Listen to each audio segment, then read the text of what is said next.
Hello, my name is Diane, and with Valentine's Day coming up next week, I thought today we'd talk about romance. I'm generally not a romance reader.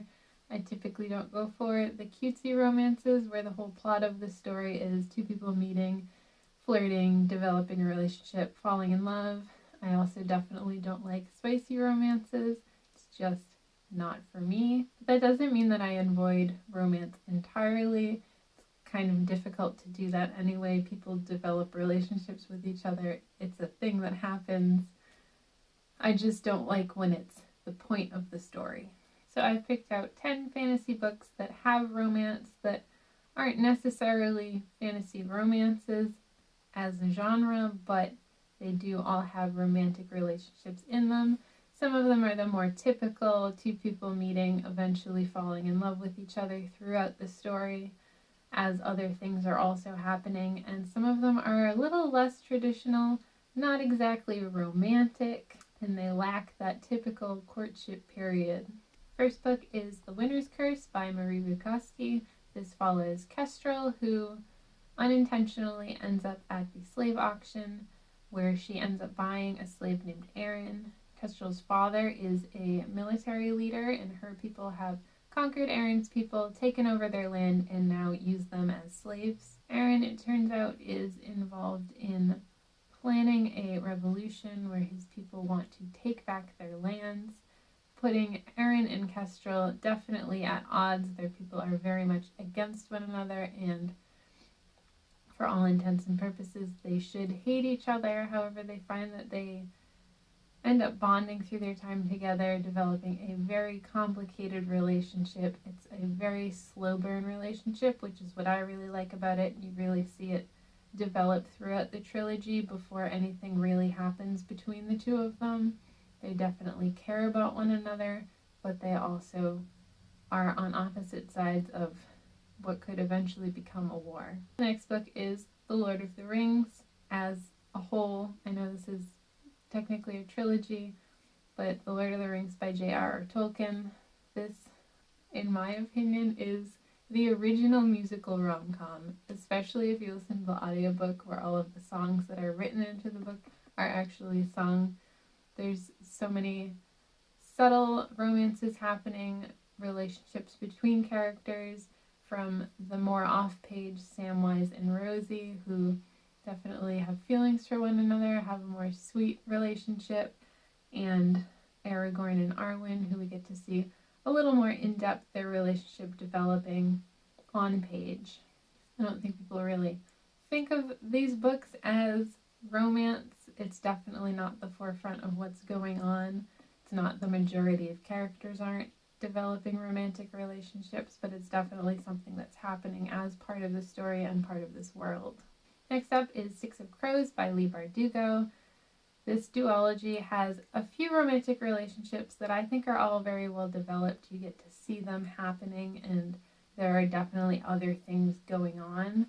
There's an enemies to lovers, there's a will they won't they, and then there's a more slowly developing, sweeter type of romance. And each one takes a bit of working to get into. None of them feel forced or very convenient. They're not surprising that these are the relationships that wind up happening, but where you get to see them develop and these feelings developed and learn a lot about these characters, I find it to be more believable than just people who met and then had feelings for each other immediately, which is one of my least favorite things. Next up is Castback by Edgar Rice Burroughs. This is a trilogy that includes The Land That Time Forgot, The People That Time Forgot, and Out of Time's Abyss. Each one of the books in this trilogy features a male hero who has a female counterpart that he develops a relationship with. They're not super romantic. These books, I think, are kind of cheesy in that the time period that they were written in, the type of stories that they are. They're not really focused on the romance, and it's kind of obvious and convenient that the romance is happening with such a limited cast. But I do like that even though the romance is happening, it is a part of the story. It's not really the focus. This trilogy is more about the world that it's set in and the types of people there.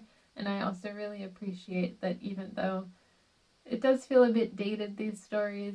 The women aren't just damsels in distress. The male hero comes and rescues them, and then they fall madly in love with them. The women are all very capable characters themselves, and I think that's really nice to see in these types of stories. Next up is The Lunar Chronicles by Marissa Meyer.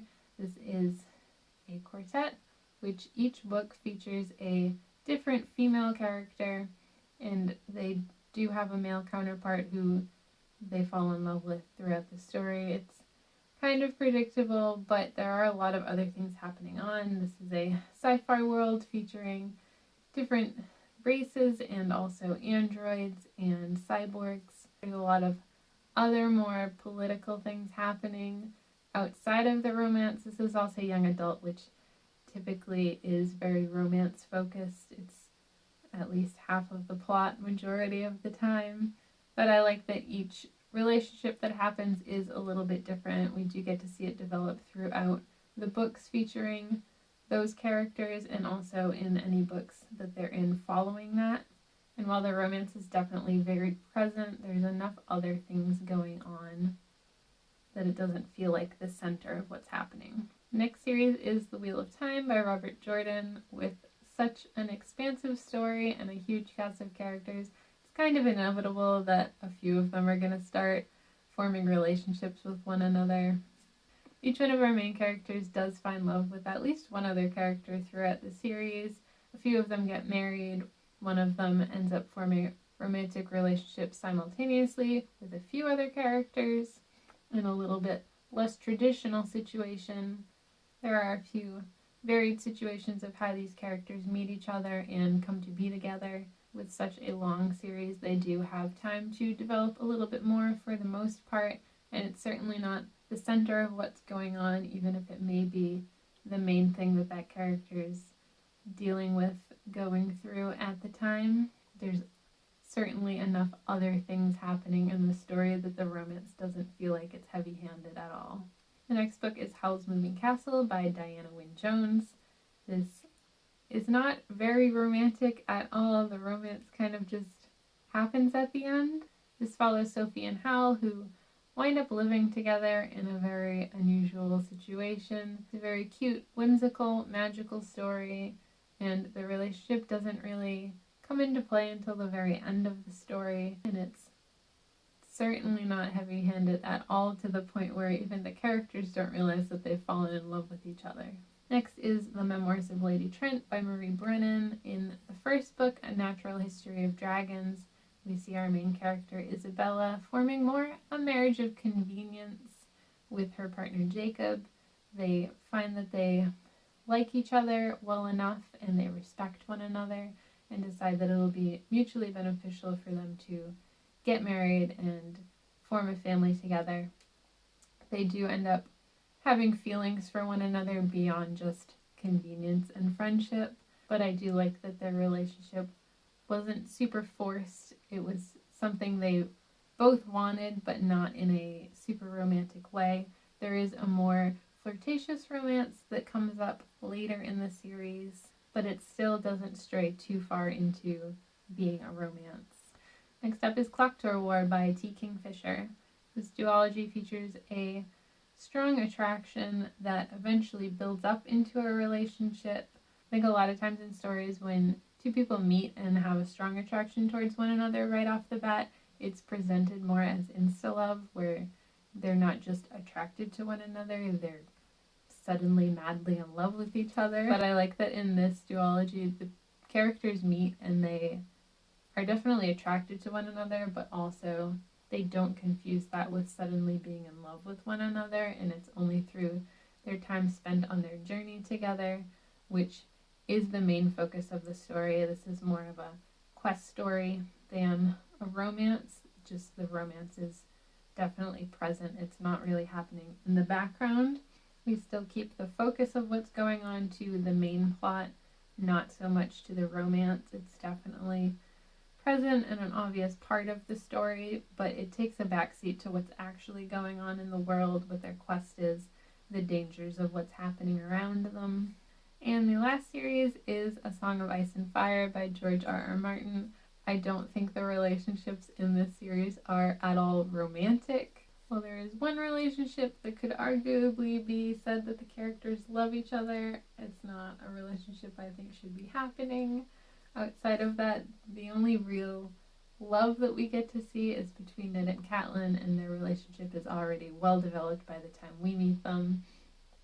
Beyond that, in the first book, we see Daenerys meeting her husband, which is not at all a romantic situation. She's basically traded to him for an army, and I do like that relationship also serves to show Daenerys' growth as a character. She really goes from just being a pawn in her brother's game to stepping up and taking control of the situation she's been forced into. She eventually takes that unwanted situation and turns it into an actual relationship and something that she has a say in what's going on. As the series progresses, there are definitely more relationships that come up, although I would argue that a lot of them aren't exactly romantic. They do get spicier as you go, but there's still so much going on within this world and with this large cast of characters that for me there's enough happening that I'm still interested in the story, and it doesn't feel too romance-centered for me. Oddly, the series probably has the most romance out of anything else on this list, but it's also possibly one of the least romantic. So those are 10 books or series that I enjoy that do feature romance, even if it's not the main point of the story. We get to see the relationships develop. They don't just suddenly happen, or if they do, it's for a purpose within the story. There are plenty of other things going on within the plot that I think they're interesting enough without being specifically romance stories. Let me know if you've read any of the books on this list and what you thought about the romance in them, or if there are any other fantasy romance that aren't exactly romances that you've liked. Thanks for hanging out with me. I'll see you next time. Bye.